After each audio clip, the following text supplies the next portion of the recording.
Olá, turma! Tudo bem? Turma, na aula de hoje eu vou falar sobre força magnética em cargas elétricas, tá? Em cargas pontiformes.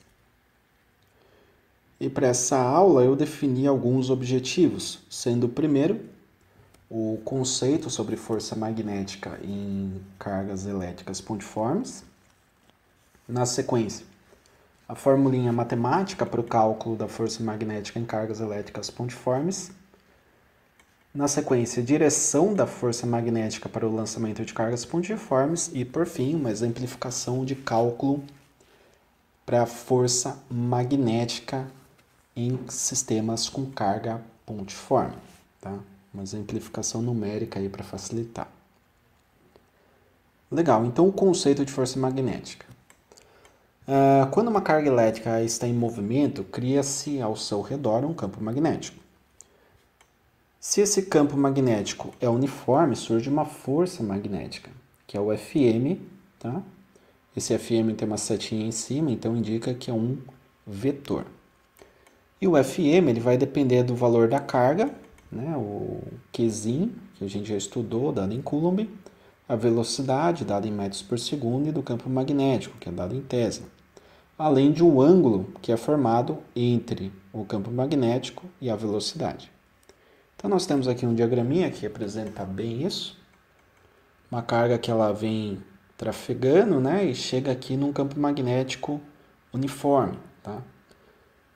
Nesse caso, existe um ângulo aqui entre a velocidade e o campo magnético, portanto, surge uma força magnética, que é o foco dessa aula de hoje, tá? A gente quer interpretar essa força magnética. Legal. Então, para isso, nós devemos determinar a intensidade dessa força magnética. E a intensidade é dada por uma fórmula, tá? Ou seja, fórmula da força magnética é o valor da carga em coulombs, vezes a velocidade em metros por segundo, vezes o campo magnético em Tesla, que multiplica o seno de um ângulo, tá? Sempre que nós temos aqui o produto de dois vetores multiplicando o seno do ângulo entre esses vetores, nós temos um produto vetorial. Ou seja, só vai surgir um outro vetor aqui de resposta quando houver um ângulo entre esses dois vetores diferente de zero. Caso contrário, não vai existir o vetor resultante aqui, no caso da força magnética. E força é calculada em newtons, em homenagem aí ao cientista Isaac Newton, que foi o gênio aí da mecânica clássica, tá? Como, porém, a força magnética é uma grandeza vetorial, não basta calcular o seu valor, é necessário determinar também a sua direção e sentido. Então, todo vetor ele tem ali uma direção e um sentido além da intensidade. É diferente do cálculo, por exemplo, da tensão elétrica, né? Se eu falo, essa tomada tem 220 volts. Qual a direção ali da tomada? Não, a tomada tem 220 volts. Ela tem um potencial que, se você medir a 220 volts, se você tocar, você toma um choque. Ela não tem uma direção e um sentido. Agora, velocidade tem, né? Eu estou numa certa trajetória, qual a direção, qual o sentido, né? Eu tenho um determinado campo magnético, para onde está apontando esse campo magnético, né? Qual a polaridade desse campo magnético? Então, existe aí outros fatores que acabam influenciando. Por isso, trabalhamos com o vetor, tá? Legal. Falando agora da direção da força magnética, temos que a direção a ser tomada pela força magnética depende de como a carga Qzinho ela é lançada do campo magnético uniforme, tá? Então, se ela é lançada de forma paralela a esse campo magnético uniforme, o que acontece? O ângulo vale zero e a força magnética resultante também é zero. Por isso, a carga continua em sua trajetória original, executando o movimento retilíneo uniforme. Então, a carga ela foi lançada aqui, digamos, da esquerda para a direita, ela está trafegando, só que ela está trafegando em cima da linha do campo magnético, ou seja, de forma paralela. Portanto, não tem variação angular, esse θ vale zero, e como estamos falando de produto vetorial, o seno do ângulo, que no caso é zero, vale zero, e a força resultante é zero, a carga continua sua trajetória normal. Agora perceba, quando a carga ela é lançada de forma perpendicular ao campo magnético, forma-se um ângulo de 90 graus, e a força magnética atinge a sua intensidade máxima, que é equivalente a QVB, né, o valor da carga, vezes a velocidade, vezes o campo magnético, o que faz com que a carga se desvie da trajetória original, executando um movimento circular uniforme.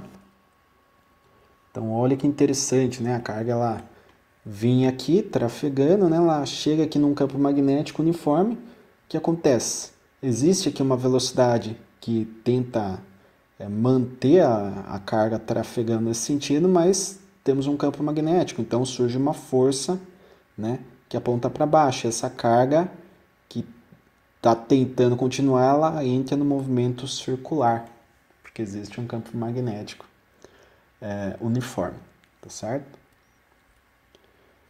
Outro caso, né, um caso aqui que seria talvez o mais complexo, é quando a carga ela é lançada de forma oblíqua ao campo magnético uniforme, né?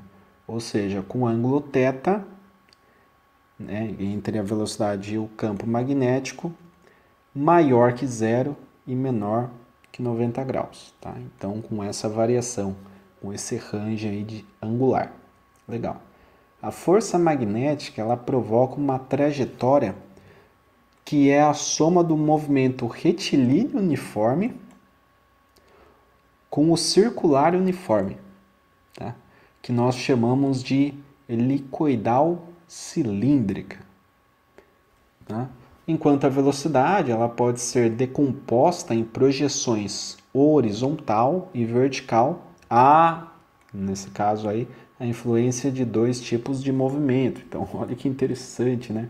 Então, a carga ela foi lançada agora com um certo ângulo, não era nem paralelo, nem um ângulo de 90 graus. É um ângulo entre 0 e 90. O que acontece? Ela não começa a girar em círculo e ela não continua em linha reta. Ela tem uma resultante que é helicoidal. Então, ela vai girando aqui em círculos, porém progredindo em uma linha reta. Tá? Então, é interessante, né? É assim que acaba sendo a interação do campo magnético com a velocidade de tráfego aqui dessa carga, tá? Que gera, portanto, essa força magnética e faz com que a carga descreva esse tipo de movimento. Carga positiva com velocidade entrando no campo magnético, segundo o ângulo θ, tá? Então, a carga positiva ela entra ali no campo magnético e ela tem um determinado ângulo. Esse ângulo, com relação ao campo magnético, nós vamos ver que respeita a regra da mão direita. Nós vamos ver no próximo slide isso, tá? E a gente consegue determinar a direção da força magnética por conta disso. Força magnética resultante, ela acaba sendo perpendicular ao plano do campo magnético e da velocidade, tá? A carga ela descreve uma trajetória helicoidal, como já foi dito. Então, é interessante a interação, né, da velocidade com o campo magnético e ao surgir essa força existe esse tipo aqui de movimentação para cargas pontiformes. Lembrando que isso daqui é um conceito da física, mas que a gente vai expandir para a nossa área na próxima aula, tá? Então, aqui nós estamos falando de uma carga, mas quando eu tenho um fluxo de cargas ordenadas, né, por um condutor retilíneo, nós temos corrente elétrica. Se eu tenho corrente elétrica, já vimos que tem o campo magnético. E daí a gente vai evoluir para outros raciocínios que vai ficar para a próxima aula. Mas vamos lá. Determinação do vetor força magnética. Agora sim, vetor. Vetor é o quê? Módulo, direção e sentido. O módulo, já verificamos, né? Agora nós vamos definir aí o sentido, né, da força. Então o que acontece?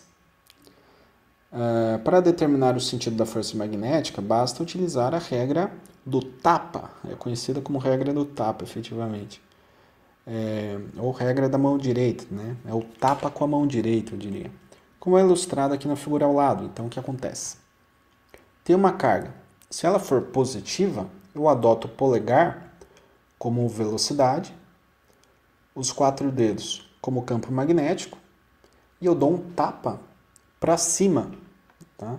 Com a palma da mão, quando for uma carga positiva. Agora, se for uma carga negativa, como é mostrado aqui, eu dou também um tapa com a mão direita, só que com o dorso. Então, um tapa seria para baixo, né? Então, o que acontece é isso. O polegar é sempre velocidade, os 4 dedos sempre o campo magnético, e o tapa que eu vou dar, ele vai ser com a palma se a carga for positiva e vai ser com o dorso da mão se for uma carga negativa, tá? Essa é a regra da mão direita que utilizamos para a definição do sentido da força magnética com uma carga elétrica pontiforme, tá? É importante ressaltar esse detalhe.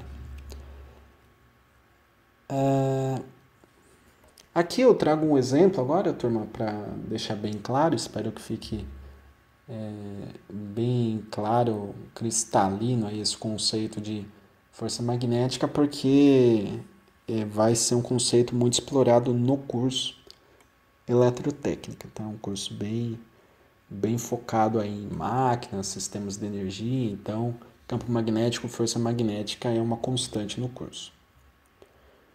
Legal, então vamos lá.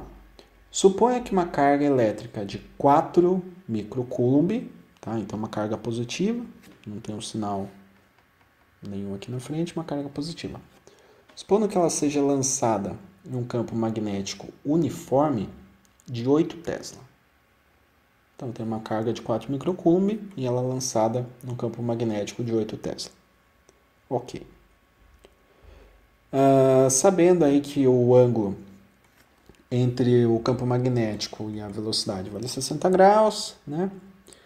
Pede-se para determinar o valor da força magnética, e aqui eu coloco também para estabelecer o vetor. Já vamos aproveitar e estabelecer o vetor resultante entre campo magnético e a velocidade que resulta na força magnética, tá?